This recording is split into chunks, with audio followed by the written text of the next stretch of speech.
الفرق بيننا وبين المغرب هو فرق كبير ملحوظ من خلال المغرب مش هتهاجم، المغرب يعني هتعمل زلزال في الاريا.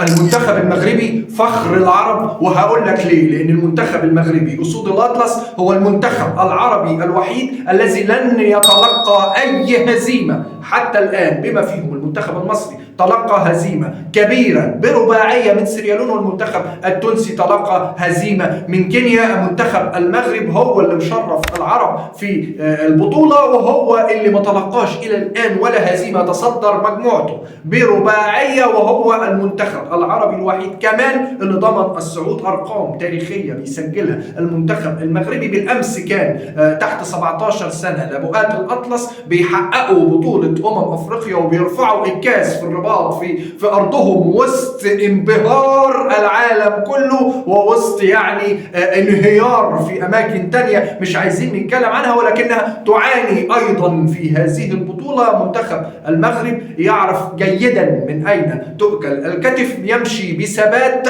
يعني ثابت الخطى، يمشي ملكا. هذا هو المنتخب المغربي في جميع الفئات، في جميع اللعبات الرياضية، يعني زي ما عودنا دايما بيقتنص الفرص ودايما في منصات التتويج. المنتخب المغربي ب4 نقاط يضمن الصعود زي ما بقول لك والحسم. وفي يعني في اقوال تانية بيقول لك هو يعني اللقاء يعني المنتظر ما بين المنتخب المغربي والمنتخب التونسي الشقيق، منتخبين عربيين ولكن شتان بين هذا وذاك في ما يفعله المنتخب المغربي والرياضة المغربية بشكل أوسع، لأن زي ما بنقول بصمات الداهية فوزي لقجع موجودة في كل نجاح، والمؤسسة الرياضية والمنظومة الرياضية المغربية اللي كل يوم بتفاجئنا بنجاحات كبيرة أزيد من اليوم اللي قبليها. النهاردة المباراة كانت مباراة ملحمية بيقدر بيها المنتخب المغربي زي ما بقول لك يصل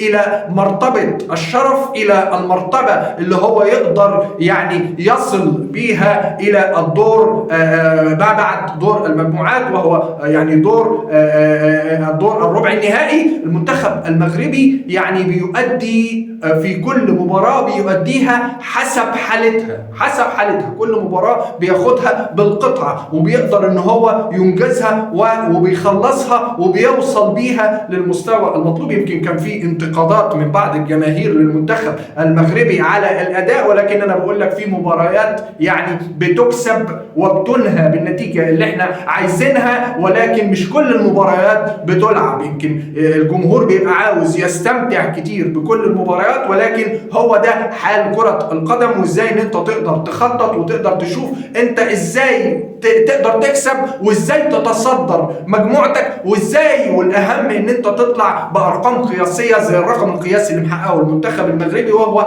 بلا هزيمة زي ما بقول لك، ويفرق عن يعني كل المنتخبات العربية.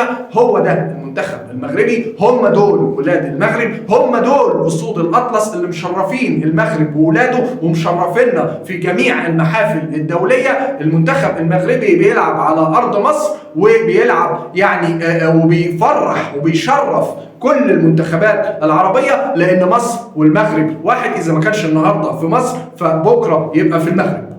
الإعلام المصري والإعلام العربي تحديدا كله في حالة من الجنون، كله بيقول يا ريتنا كنا زي المغرب. دي الحقيقة، بيقول لك يا ريتنا كنا زي المغرب. وإيه سر الكرة المغربية والرياضة المغربية بشكل عام، خصوصا إن المنتخب المغربي وزي ما قال لك ريمو هو الوحيد اللي ما اتغلبش لحد دلوقتي، سواء المنتخب المصري واللي اتغلب من سيراليون بنتيجة ثقيلة او المنتخب التونسي واللي اتغلب من كينيا قبل كده برضه بنتيجة ثقيلة. وفي حالة خاصة النهارده للمنتخب التونسي. المنتخب التونسي موجود مع المنتخب المغربي في نفس المجموعة، ولكن المنتخب التونسي لا أول المجموعة ولا تاني المجموعة. عشان كده النهاردة الإعلام التونسي والرياضة التونسية عمالة تدور وتقول طب إحنا ليه ما ندورش على التجربة المغربية وإيه اللي حصل في التجربة المغربية علشان نمشي في نفس الإطار ونمشي في نفس الكلام. النهاردة الكل بيتمنى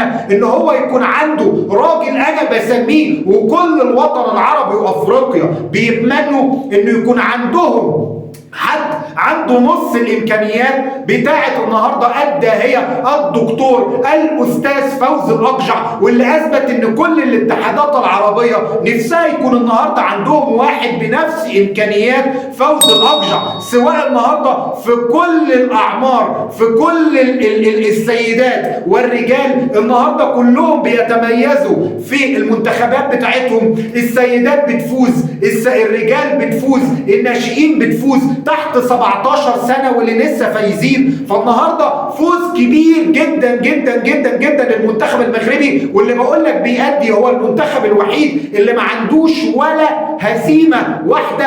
النهارده المنتخب المغربي بنسبة 99.9% وصل إلى الدور اللي بعد كده، لأنه النهارده هو بيتفوق على المنتخب النيجيري بفارق الأهداف، والمنتخب المغربي كمان هيقابل تونس يوم 7 مايو، والمنتخب التونسي اللي كلكم شايفين وعارفين ان هو مش قد كده. النهارده حقق انتصار، ولكن الانتصار بتاعه برضه مش قد كده، والكره التونسيه ما بتمرش باقوى حالاتها وباحلى حالاتها. فالنهارده المنتخب المغربي هو اللي مسيطر بشكل عام على الكره العربيه والكره الافريقيه. النهارده الحارس المغربي بن شاوش، واللي كان ليه تاثير كبير جدا، يمكن بدات المباراه المنتخب المغربي النهارده كان بيلعب بشكل كبير على الدفاع، لان نيجيريا كانت بتعتمد على الهجمه المرتده السريعه، ولكن النهارده المنتخب المغربي كان عارف ده. النهارده المدير الفني محمد وهبي، المدير الفني المغربي، واللي بيمشي على خطى كل المديرين الفنيين المغاربه الكبار كوليد الركراكي او عصام الشرعي او غيرهم وغيرهم وغيرهم، الناس اللي مشيت على نفس ضرب وليد الركراكي المدير الفني الكبير اللي احنا بنسميه مدير فني ملهم. مش ملهم بس على فكره للمديرين الفنيين في المغرب، وليد الركراكي هو ملهم لكل المديرين الفنيين في الوطن العربي وافريقيا، لان انتوا ما عندكش منتخب في الوطن العربي وفي افريقيا كلهم صعد الى رابع العالم وحقق هذا الانجاز التاريخي. علشان كده وليد الركراكي بيعتبر حاله خاصه كل المديرين الفنيين العرب بيقلدوه. ده اللي بيتكلم النهارده عنه الاعلام المصري، وده اللي بيتكلم عنه الاعلام التونسي، وده اللي بيتكلم عنه الاعلام الجزائري، وده اللي بيتكلم عنه كل الاعلام في الوطن العربي وافريقيا، عن واحد بحجم وليد الركراكي. والنهارده المدير الفني محمد وهبي ماشي على خطى وليد الركراكي. في ناس بتنتقد، في ناس بتتكلم، لكن انا بقول لكم كل مباراه بتتلعب على قد المباراه، ودايما المباريات المهمه بتتكسب مش بتتلعب. ولكن الشعب المغربي من اكتر الشعوب المحبه لكره القدم في الوطن العربي وافريقيا بل في العالم، فعشان كده دايما بيهمه الشكل الجمالي في اللعب. النهارده من الممكن ان محمد وهبي ما يكونش محقق لك الشكل الجمالي، ولكن فرقه نيجيريا لما تيجي تتفرج هي فرقه كبيره، خاصه في عمر تحت 20 سنه. فالنهارده فرقه زي نيجيريا لما تتعادل معاها، والنهارده تبقى برضو انت اول المجموعه وهي تاني المجموعه بفرق الاهداف، فيبقى انت النهارده مش مجرد ان انت تعادلت معاها، انت النهارده حققت انجاز كبير بيحسدك عليه، وكان نفسه يبقى مكانك في منتخبات كبيره في افريقيا بحجم المنتخب المصري اللي موجود في نفس البطوله وبيلعبها على ارضه، او بحجم المنتخب التونسي الشقيق، المنتخب برضه الكبير، المنتخب اللي عنده لعيبه موهوبه خاصه في عمر تحت 20 سنه وتحت 17 سنه. ولكن المنتخب المغربي والحق يقال هو اللي بيتسيد بشكل اساسي الكره الافريقيه والعربيه بشكل كبير، يمكن مش بس في كره القدم، يمكن في رياضات زي الفوتسال، حتى السيدات في كره القدم او في الفوتسال برضه متسيدين بشكل كبير. النهارده المنتخب المغربي بيقدم عرض من العروض الكبيره. لعيبه المنتخب المغربي كانت عارفه لحد اخر لحظه، كنت تحس حتى وهم مش كاسبين ان عندهم الثقه، في ثقه ان هم يكسبوا، خاصه لما يكون معاك دفاع قوي، لما يكون معاك حارس مرمى قوي زي بن شاوش. ده برضه بيخليك ان انت تقدر تفرض سيطرتك في المباراه. ودايما اللي ما بيجيش فيه اهداف فعنده دايما القدره ان هو يفوز. دايما ان انت تدافع صح هو ده المفتاح ان انت تكسب، وده اللي كان بيعمله المنتخب المغربي النهارده. كان عنده القدره على عدم استقبال اهداف، خاصه لمنتخب ناري زي منتخب افريقيا. عنده دفاع قوي، عنده حارس قوي زي بن شاوش. من الواضح ان محمد وادي اتفرج كويس جدا على المنتخب النيجيري، علشان كده وصلنا للنتيجه دي النهارده. المنتخب المغربي متصدر المجموعه، المنتخب المغربي هو المنتخب الوحيد اللي لم يمنى باي هزيمه في بطوله ابطال افريقيا تحت 20 سنه، بالرغم من ان منتخبات عربيه تانيه منيت بهزائم زي المنتخب المصري والمنتخب التونسي.